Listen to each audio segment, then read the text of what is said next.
Welcome back. Today we're going to be reading Chapter 7 in the Evolution of Calpurnia Tate. Chapter 7, Harry Gets a Girlfriend. Domestic races of the same species often have a somewhat monstrous character. They often differ in extreme degree in some one part. Shortly after the piano recital, danger entered our lives and stalked my family. I must have dimly realized that Harry would marry one day and have a family of his own, but I reckoned it wouldn't happen for decades at least. After all, Harry already had a family, and we were it. I, especially, was it, his own pet. For some days after the debacle in Lockhart, he'd been acting odd. He stared off into space with a dumb mooncalf look on his face that made you want to slap him. He didn't answer when spoken to. In fact, he seemed barely present. I had no idea what was going on, but this was not my dear, clever Harry. No, this was some dilute, watery version of him. I cornered him on the porch and said, Harry, Harry, what's wrong with you? Are you sick? What's the matter with you? He said and smiled. Do you feel all right? Should you see a doctor? Don't worry about me. I'm fine. In fact, I feel grand. Then what is it? He smiled mysteriously and pulled a much-handled carte de visite from his pocket. It was one of the new kind with a photographic portrait on it. The height of vulgarity, according to Mother. And there she was, a young woman, certainly no longer a girl, with big, protuberant eyes, a fashionably small, squinchy mouth, a long, slender stalk of a neck, and such a great quantity of hair massed above it that she looked like a dandelion puff before the wind decapitated it. Isn't she a corker? He said, in a congested voice I'd never heard before and hated instantly. I hated her instantly, too, for I saw her plain for what she was, a hag, a stooping harpy, a fester on the flesh of beloved brothers, the destroyer of my family's happiness, of my happiness. I stared at this apparition. A corker, I said, reeling. My brother was evaporating before my eyes, and I had to find a way of stopping this dreadful abduction. My thoughts scattered in all directions, like undisciplined troops facing their first fire, and it took me a moment to marshal them. But before my first skirmish, I needed some intelligence. Where did you meet her, Harry? I said, innocent as any spy. For a second, the glaze passed from his eyes, and he faltered. I'd struck some tender issue, but I did not understand its import. Why, I stopped off at the supper on the grounds in Prairie Lea the other night. They saw me on the road and invited me to visit for a piece. Now, there were two churches in Prairie Lea, the Baptist Church, which was acceptable, and the Independent Church of Prairie Lea, which was not. The local Leapers were considered a low and trashy lot by many people. These included my parents, who were both robust Methodists. Granddaddy had declared he'd had enough sermons to last a lifetime, and now chose to spend his Sunday mornings tramping across the fields. Reverend Barker, who enjoyed Granddaddy's company, seemed to take it in stride.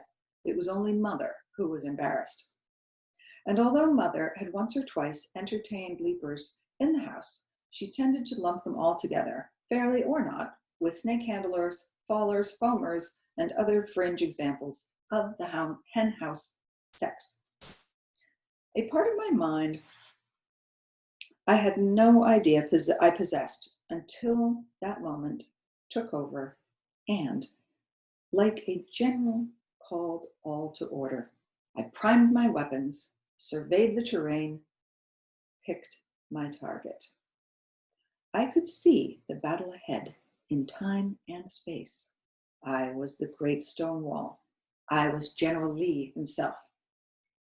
The Baptist Church, Harry? I asked. Sweet as pie.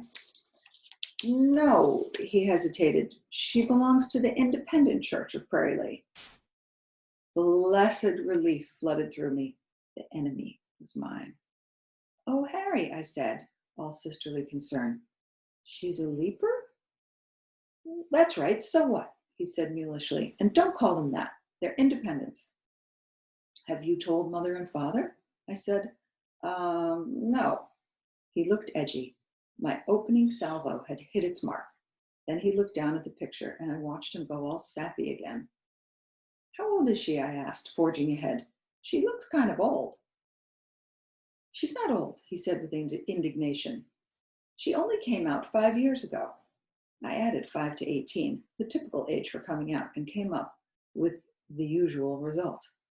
She's 23, I said, aghast, and secretly jubilant. She's practically an old maid. Besides, you're only 17. That makes no difference, he said. He plucked the card from my hand and huffed off.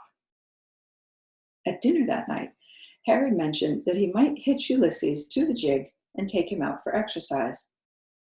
Why don't you ride him, Father said. You don't need the jig.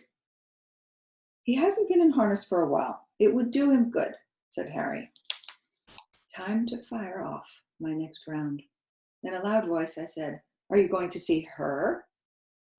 The table thought this an interesting inquiry and grew still. Everyone except Granddaddy stopped eating and stared at Harry with interest. Even the boys, who were too young to understand what was going on.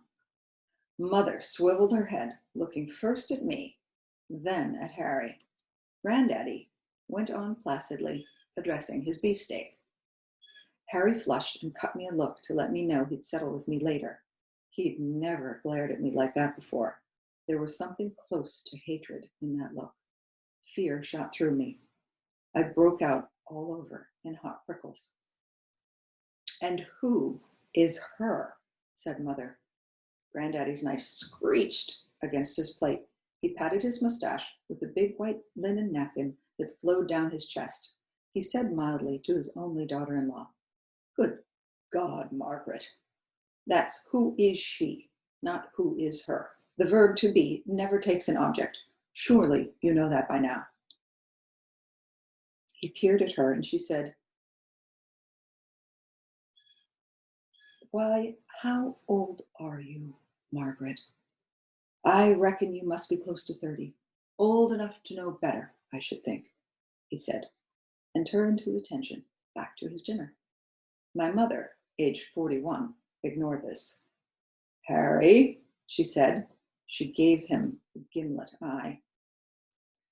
The prickles raced across my skin, coalescing into icy pink welts. Our family's future hung by a thread. There's a girl, a young lady, at the Prairie Lea picnic tonight that I'd like to take for a short drive, ma'am, Harry stammered. Only a short one. And, said Mother, in a frosty voice, exactly who is this young lady? Have we met her? Have we met her people? Her name is Miss Minerva Goodacre. Her people are in Austin. She's spending the month with her aunt and uncle in Prairie Lea. And they are, said Mother. The thread pulled taut. Reverend and Mrs. Goodacre, said Harry. And are you referring to Reverend Goodacre of the Independent Church of Prairie Lea? Said Mother. The thread creaked and frayed. Yes, said Harry, flushing deeper. He pushed himself away from the table and bolted from the room, calling over his shoulder with false cheer. So it's all right then, I won't be late. Father looked at Mother and said, What was all that about? Mother noticed the rest of us sitting open-mouthed and snapped, You are so obtuse sometimes, Alfred. We'll discuss it later. Sitting next to me, Sol Ross, who was swift for his age, broke into a chant. Harry's got a girl, Harry's got a girl. At this point, Mother looked volcanic. I hissed, Shut up, Sully, and elbowed him viciously in the short ribs. Out of the blue, Granddaddy said, "About damn time, too. That boy was starting to worry me. What's for dessert?" One of the interesting things about Granddaddy was that you couldn't always tell if he was present or not. Dinner dragged on forever. Whatever we had for dessert, it was ashes in my mouth. When San Juana came in to clear the table, Mother said, "You are all excused, except for Calpurnia." The others trooped out while I hunkered down at my place. Father lit a cigar and poured himself a larger than usual glass of port. Mother looked like she badly wanted one and rubbed her temples. "Now, Calpurnia," she said, "what is it you know about this young lady?" I thought of the way that Harry had glared at me. "Nothing, ma'am," I said, sounding the retreat and recalling my battalions as fast as I could. Come, surely he must have told you something about her." "I don't know anything," I said. "Stop this, Calpurnia. How did you find out about her? And what is happening to your face? You look all blotchy." "Harry showed me her visiting card, that's all," I said. "Her card?" Mother's voice rose. "She has a card! How old is she?" "I don't know anything," I said. Mother looked at Father and said, "Alfred, she has a card." Father looked interested, but not alarmed. Clearly, the significance of this fact escaped him. My mother got up and started pacing. "She's of an age to have a card, and my son has been calling on her without telling us. He's been courting her, and we never even met her. She's an independent, Alfred." Mother wheeled on me. "She's an independent, isn't she? Tell me, Calpurnia." "I don't know anything." "Ah, you useless child. Go to your room and don't say a word of this to anyone. Are you breaking out in hives? Did you fall in the nettles again? Get some baking soda and make a compress." I slipped from my chair and hurried to the kitchen. Viola sat at her table, taking a short rest while San Juana pumped water in preparation to start on the mountain of dishes on the counter. "Mother sent me looking for baking soda," I mumbled. "Good Lord," said Viola when she saw my complexion. "How'd you get like that?" "Nettles," I lied. "I just need a compress." Viola squinted at me and opened her mouth to speak, then shut it again. She got up and sprinkled soda on a damp rag and handed it to me without saying a word. San Juana eyed me as if I might be contagious. As I went up the stairs, I could hear my parents' voices in the dining room. My mother's raised in outrage, my father's rumbling in placation. Sulross and Lamar were lying in wait for me on the landing and followed me up to my room. "What's going on? What happened to Harry? What's wrong with your face? Tell us." I ran past them into my room and slapped the cooling rag on my tingling cheek. What had I set in motion? Something I could no longer control. I was a novice commander, shocked by the destruction my troops had wrought.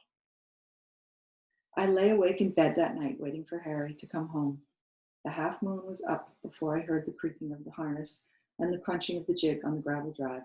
I held my breath and listened. The house was suspiciously silent. I imagined Mother and Father lying in their big mahogany bed with its heavy carvings of cherubs and fruit. They would be wide awake, or at least Mother would be. I got out of bed and put on my slippers. I slid around the perimeter of the room, careful to avoid the floorboard in the middle that creaked like a pistol shot. The stairs were also notoriously loud, so I pleated up my white cotton nightgown and slid down the banister as I'd done my whole life. It was fast and quiet transport, but I misjudged in the dark and braked late and hit the square newel post hard enough to earn myself a nice blue bruise on my behind. A 2-weeker, at least. Have any of you ever slid down the banister in your house? The key to safely sliding down the banister is to land on running feet. I'm just going to say that. The moon lit my way to the stable. I crept to the door and looked inside. Harry curried Ulysses in the lantern light and hummed a song that I recognized with a lurch as I love you truly. He looked so happy, happy in a way that I'd never seen him look before. Harry, I whispered. He turned and his face grew hard. What are you doing here? He said. Go away, go to bed. He went on brushing the horse. Oh, that look. There had been times in the past when I'd been in some kind of mild trouble with him, and, uncomfortable as those times had been, they had always passed. I had basked safe in the knowledge that I was forever his favorite. I took his love on faith and wrapped it around me like a blanket, but this was different. I had fundamentally injured him while trying to protect us, to protect him. No, if I were being honest, to protect myself. And I felt the first icy grip of grief around my heart. Stunned, I backed out of the circle of light and stood alone under the moon. A hiccup or sob escaped me. I turned and stumbled back to the house on rubbery legs. I made it through the front door, but then foundered on the bottom stairs. That's where Harry found me a half hour later, huddled in a heap of misery in a white nightgown, sniffling in the dark, too upset to move, with only Idabel, who had padded out from the kitchen for company. I could just see him standing with his hands on his hips. I'm sorry, Harry, I whispered. There are some matters in this world that are not for children. They're for grown-ups, he said. I had never thought of Harry as a grown-up before. My brothers and I had always been children together. But the way he said the word, I knew that at that moment he had crossed some invisible border into a different land. And he would not be returning to our childish band again. I didn't mean to get you in trouble, I moaned. Yes, you did. I don't understand why you would do this to me. I wanted to cry out, for the family, for you, but I knew deep down that it was for me, and I was ashamed. The grandfather clock chimed 3 times in the dark. You should go to bed, he said in a flat voice. I clung to the fact that these words were, despite their coldness, less harsh than the words he had spoken to me in the barn. Surely it would be all right. He would put his arm around me and take me upstairs and tuck me in. But he did not. Instead, he whispered, I wish you hadn't done that. And he walked past me up the stairs, leaving me to contemplate carnage of my brief command. My campaign had been successful, and it had cost me my brother.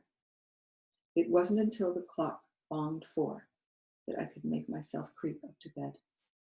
The next morning, I was so exhausted that I stayed in bed, feigning illness and dozing fitfully. It wasn't difficult to convince Mother that I was ill, what with my listlessness and lingering hives. She and Viola sent a steady stream of beef tea and baking soda poultices to my room. Late in the afternoon, there was talk of tonics and purgatives and cod liver oil. But at that point, I was managing to rally and take some plain boiled chicken, averting such drastic management. Any child who stayed in bed for more than 1 day in our house was dosed with cod liver oil. The mere prospect of it wrought a near miraculous recovery. Travis came in to lend me his kitten, Doc Holliday, to cheer me up. Jesse James was indisposed. JB climbed up on the bed and cuddled with me a while to make me feel better. Sol Ross brought me a bouquet of straggly wildflowers for my nightstand and proudly showed me the mark on his trunk where I'd elbowed him. I didn't show him my own, much more impressive bruise on account of its indiscreet location. Harry didn't visit. The following morning, I staggered down to breakfast. I was relieved to see that Harry at least glanced at me.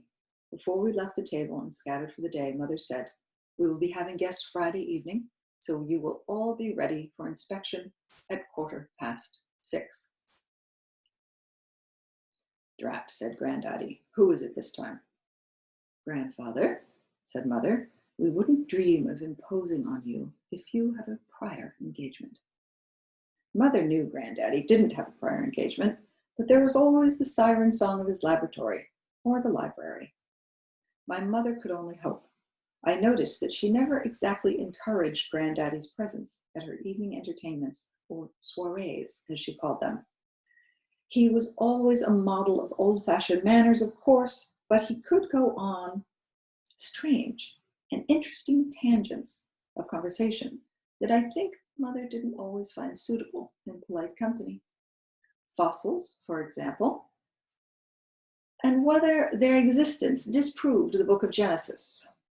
Brother Mendel's experiments on sexual reproduction of the sweet pea, the fallacy of laudable pus.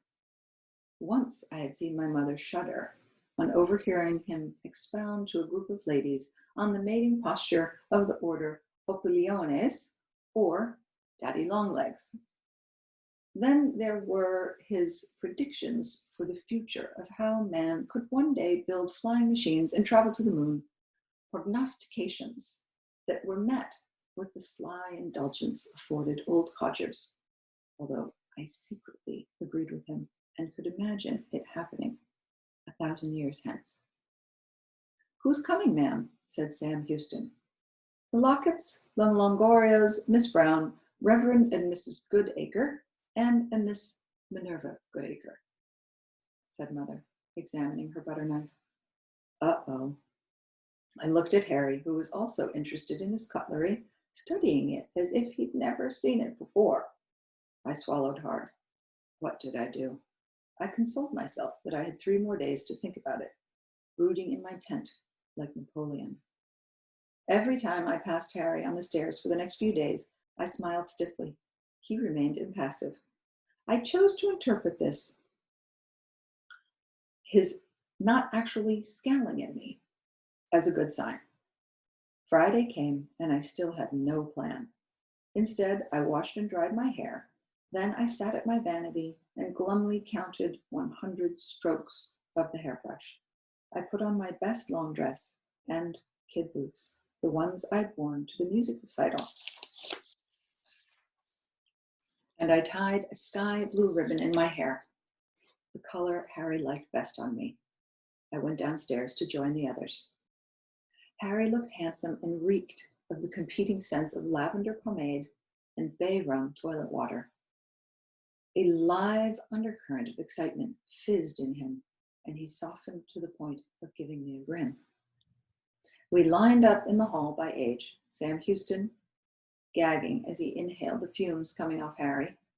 Mother came down to inspect us. She wore her emerald silk with a short train, one of her best, and the train made a faint whish, whish sound as she walked. She looked at our boots, our teeth, our fingernails. "Calpurnia, for heaven's sake," she said. "Stand up straight. What's the matter with you? Jim Bowie, those nails won't do. You look like you've been out grubbing in the garden. Calpurnia, take him and fix him." I led JB off to the bathroom, grateful for something to do. As I scrubbed him, he said, "Is Harry getting married?" This startled me so much, I dropped the nail brush. "Wherever did you get that idea?" "I heard Mother talking about it. Is Harry going away?" "I hope not, JB." "Me too." I worked on him until the first guests arrived, and we had to line up again at the front door. When Miss Brown arrived, I shook her hand and dropped her a deep, ostentatious curtsy. But I must have overdone it, because the old bat gave me a hard smile and said, "Why, hello, Calpurnia. Aren't you just charming, as always?" She squeezed my hand so tightly with her own tendinous claw that I yelped like a trod-upon dog. Yes, the evening was off to a marvelous start, and Miss Minerva Goodacre hadn't even arrived yet. I took a silver tray of smoked oysters and offered them around the room, keeping a close count, as instructed by Viola, on how many my brothers took. This wasn't too difficult, as the younger boys took one look at the shiny, wrinkled gray sacks and turned away in horror. You couldn't have paid them to put one in their mouths. Harry lurked between the parlor and the hall so that he could watch the front door for the great arrival. Granddaddy appeared with his beard trimmed and his hair plastered down. He sported a pink-red rose in his buttonhole Except for his moth-eaten coat, he looked almost distinguished. The Longorias arrived, and Travis took their children out to the stable to show off his kittens. I looked around at my family and felt a great wave of tenderness for them. They were all innocents playing out their unsuspecting parts. I wanted to preserve the moment and tuck it away, folded and sealed forever in my memory. Any second, it was about to end. Then Harry rushed to check his hair and tie in the hall mirror once again. I looked out the window and saw Mr. Goodacre tethering his horses. Harry dashed out the front door to hand down two women from the buggy, one stout and one slender. He offered his arm to the slender one, the harpy. And they moved up the walk, their heads together, sharing some words, some laugh, something that none of the rest of us would ever share. My parents met them at the door. I could overhear the bright chatter of introductions before Mother led everyone to the parlor. I have to give my mother credit. She appeared more relaxed and cheerful than I would have expected under the circumstances. Maybe she'd taken some time. And there she was, taller than I expected, and slender, and dressed in a fussy peach dress with too many jet buttons. There was the petulant mouth, the long neck, the buggy eyes, the massy hair. She carried a spangled peach-colored fan that she opened with a theatrical flop as she met the other guests. I was about to flee to the kitchen when Harry saw me and beckoned me over. Miss Goodacre, may I present to you my sister, Calpurnia Virginia Tate. Callie, this is Miss Minerva Goodacre. The peach fan beat the air like a giant moth. She looked at me with her big buggy eyes and said with a trilling laugh, "Why, Calpurnia, what a sweet little girl you are, and so talented too. I heard you play at the music recital." With this, she furled her fan and tapped me playfully on the cheek with it, a mite too hard. Was I in for such punishment all night long? "How do you do, Miss Goodacre?" I managed to croak. "I'm pleased to make your acquaintance." "Oh," she said, "I'm sure we shall be more than acquaintances. I'm sure we will become fast friends. Now, Harry, where is that très amusant grand-père I've heard so much about?" Ugh, she was spouting French. Harry steered her over to Granddaddy, who bowed low over her hand, brushed it with his whiskers, and said, "Enchanté, mademoiselle." I think he might have even clicked his heels. She responded with what I guess was supposed to be a musical laugh. "My goodness, sir, aren't you just too delightful?" And that, as they say, was that. She ignored me for the rest of the evening. Carrying trays of this and glasses of that, I trailed after her and Harry as they circled about the room. She was given to much fan play. She talked about fashions from Paris and fashions from New York, and wasn't it a shame about the perfectly frightful dress Governor Culbertson's wife had worn to her husband's inauguration in Austin, and surely, with all their money, she could have afforded better, or at least sought the advice from a modiste with taste. Taste was exceedingly important, n'est-ce pas? And speaking of taste, had anyone else remarked upon that dreadful dowdy number that so-and-so had worn at such and such a ball? Mother tried to engage her in conversation about music, but she would have none of it. Father tried to extract her opinion about the telephone line that would soon come to town, but she had none. She simpered and swished and ordered Harry about. She made me positively sick. The evening wore on. Somehow we got through an interminable dinner. And then, for entertainment, Miss Brown sat down at the piano and whipped through her stock party piece, the Minuet Waltz. In 52 seconds, Father's pocket watch told us. Then she accompanied Miss Goodacre, who sang, "Drink me only with thine eyes," in what I considered to be a completely indifferent voice, all the while emoting heavily in Harry's direction. "Drink me only with thine eyes, and I will pledge with mine, or leave a kiss within the cup, and I'll not ask for wine." I noticed during this nauseating performance that Granddaddy stared at her as if mesmerized, which depressed me right into the ground. Conquering Harry was not enough. She had to captivate all the men who were important to me. Then Harry sang Beautiful Dreamer, while Miss Goodacre made googly eyes at him. The hateful Miss Brown pushed me forward to play my recital piece. I had a splitting headache and a false smile plastered on my face and managed to give a mediocre performance. Then I went to the kitchen to beg a headache pastille from Viola. What's she like? Asked Viola. She don't look all that pretty from here, and Mr. Harry, such a nice-looking boy, and all. She's dreadful, Viola. She can't talk about anything except clothes. Well, clothes is interesting, said Viola. Not if that's all you can talk about, I said. That's true. She ain't much of a singer, neither. How's your mama holding up? Okay, I guess. Good, she said. Here's a pastille. Take these chocolates out there. Keep account. I went back to the party and handed around the chocolates, keeping them away from my brothers as best I could. San Juana rounded up the younger ones for bed. Reverend Goodacre discussed the vagaries of cotton market with my father. Granddaddy trapped Harry and Miss Goodacre in a corner and gave them a detailed explanation of the difference between the male and female Dinacrida, or giant locusts.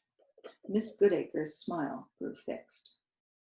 Come to the library, Granddaddy said to her. I have an excellent pair of specimens to demonstrate the difference. He took her by the elbow and steered her out of the room. Bring her back to us soon, Harry called out. Don't deprive us of her company for too long, ha-ha. Harry radiated bonhomme. I stood there and handed him a chocolate truffle. I wanted my brother to love me again at any price. In a weak voice, I said, She seems very nice, Harry. I, the world's biggest, fattest liar. Welts erupted on my neck. This time, they were the hives of hypocrisy. Yes, he said, she's a grand girl, isn't she? I knew you'd like her once you had the chance to meet her. Good, Bonbon. Let's have another. Blind, I thought. You are blind. At that moment, Miss Goodacre burst into the room, looking flushed and tense. She bustled up to Mrs. Goodacre, and they conversed in an agitated whisper. Mrs. Goodacre turned to the gathering and said, Minerva has a sick headache, and I'm afraid we must get her home. Such a shame, such a lovely party, but her mother has entrusted her to me for safekeeping. I'm sure you all understand. They collected their wraps and made their abrupt goodnights, while Mr. Goodacre and Harry prepared the buggy. There were many calls of thanks to my mother, but no promises of doing it again soon. They disappeared into the night. Harry looked pensive. Grandfather, did Miss Goodacre seem all right in the library? She seemed well enough. She did display some interest in the gossamer winged butterflies. I wish she had shown more interest in the carrion beetle collection, though. They are, after all, exceptionally fine specimens. He lit up a cigar. All in all, we had a good talk, I'd say. The next day, my mother received hand-delivered thank you notes from our guests and left them out on the dining table to serve as a lesson in good manners to us. The notes were flowery and effusive, except for Miss Goodacre's, which, although correct, was terse to the point of rudeness. 2 days later, Harry tried to call on her. Her aunt informed him that she was not at home. 3 days after that, Miss Goodacre returned to Austin without any notice. Harry found out when he stopped in again, and the Goodacre's maid told him. He came home and took to his room. There was speculation among my older brothers about whether he would be dosed with cod liver oil. If not, exactly how old did one have to be to escape it? Was 16 the cutoff? 14? It was a question of intense interest. Harry did not get dosed with the stinking oil. Instead, he was drenched with confusion and sadness when his letters to Miss Goodacre were returned unopened. He stumbled about the house for days like one of the walking wounded. It was pitiful. I tended my own stupendous bruise through its lurid healing colors and vowed to resign my commission as a meddler. That's the end of chapter 7. See you tomorrow for chapter 8.